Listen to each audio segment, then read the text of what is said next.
कर्म फल सबको मिलता है।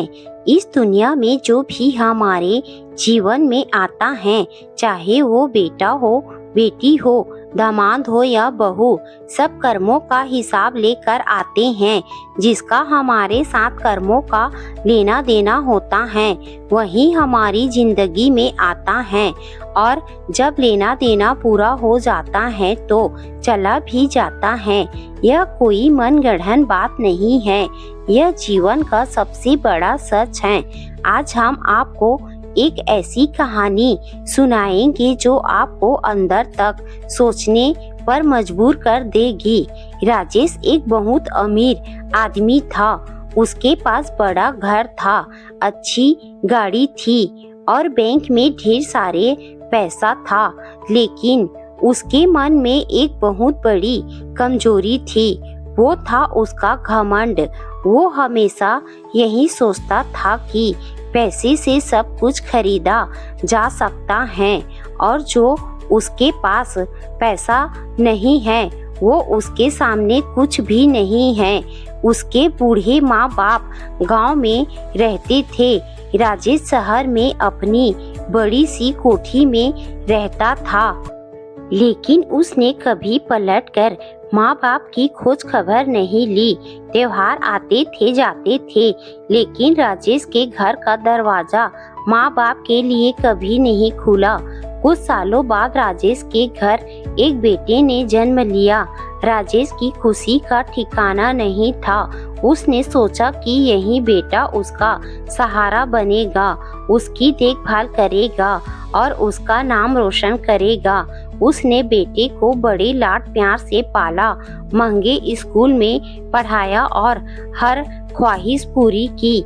राजेश की पत्नी सुमन कभी कभी कहती थी कि अपने माँ बाप को भी याद करो, लेकिन राजेश हमेशा यह कहकर टाल देता था कि उनके लिए पैसे भेज देता हूँ, बस यही काफी है। पैसे तो वो भेज देता था, लेकिन वो प्यार, वो अपनापन और वो साथ कभी नहीं दिया जो बूढ़े माँ बाप को चाहिए था। एक दिन गांव से खबर आई कि राजेश की माँ बहुत बीमार हैं और उन्हें राजेश की जरूरत है। पड़ोसियों ने फोन किया, रिश्तेदारों ने समझाया, लेकिन राजेश ने कहा कि मैं डॉक्टर का इंतजाम कर देता हूँ, अभी मेरे पास वक्त नहीं है। उसी रात माँ ने आखिरी सांस ली और इस दुनिया से चली गई। जाते जाते उनकी आंखें दरवाजे की तरफ थी। शायद वो अपने बेटे का इंतजार कर रही थी। राजेश जब पहुंचा तब बहुत देर हो चुकी थी। उस रात पहली बार राजेश फूट फूट कर रोया, लेकिन अब पछताने से क्या फायदा था। साल बीतते गए। राजेश का बेटा अर्जुन पढ़ लिख कर बड़ा हुआ, नौकरी लगी और उसने शादी कर ली। शुरू में सब ठीक था, लेकिन धीरे धीरे अर्जुन का व्यवहार बदलने लगा। वो भी ठीक वैसा ही करने लगा जैसा राजेश ने अपने माँ बाप के साथ किया था। अर्जुन ने अलग घर ले लिया, त्योहारों पर आना बंद हो गया। फोन पर बात होती थी, लेकिन वो भी कम होती गई। राजेश और सुमन बड़े घर में अकेले बैठे रहते थे।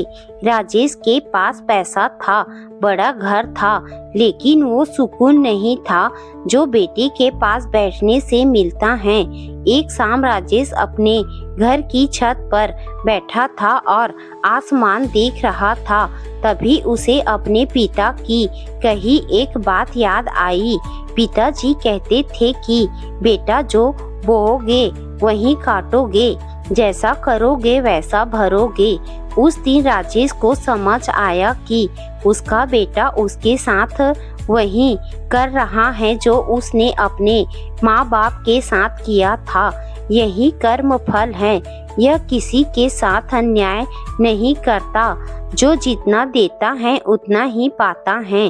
बेटा बनकर, बेटी बनकर, दामाद बनकर या बहू बनकर, जो भी हमारी जिंदगी में आता है वो सब कर्मों का हिसाब लेकर आता है।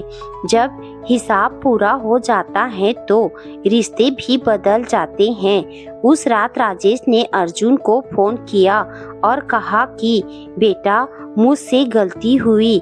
मैंने अपने माँ बाप के साथ जो किया वो गलत था। मैं नहीं चाहता कि तू भी वही गलती करे जो मैंने की। आजा, साथ बैठते हैं, बात करते हैं। अर्जुन पहले चुप रहा, लेकिन पिता की आवाज में जो दर्द था वो उसे भीतर तक छू गया। अगले हफ्ते अर्जुन अपनी पत्नी और बच्चों के साथ घर आया। उस दिन उस घर में बहुत दिनों बाद हंसी गूंजी। इस कहानी से हमें यही सीख मिलती है कि हम जो दूसरे के साथ करते हैं एक दिन वही हमारे साथ होता है। माँ बाप की सेवा करो, क्योंकि तुम्हारे बच्चे तुम्हें देख रहे हैं और वही सीख रहे हैं। अच्छे कर्म करो, अच्छा फल मिलेगा। बुरे कर्म करो तो बुरा फल भी जरूर मिलेगा, चाहे जल्दी मिले या देर से। कर्म फल से कोई नहीं बच सकता, न राजा न रंग। इसीलिए आज से ही अपने कर्म सुधारो, क्योंकि जो आज बोओगे वही कल काटोगे।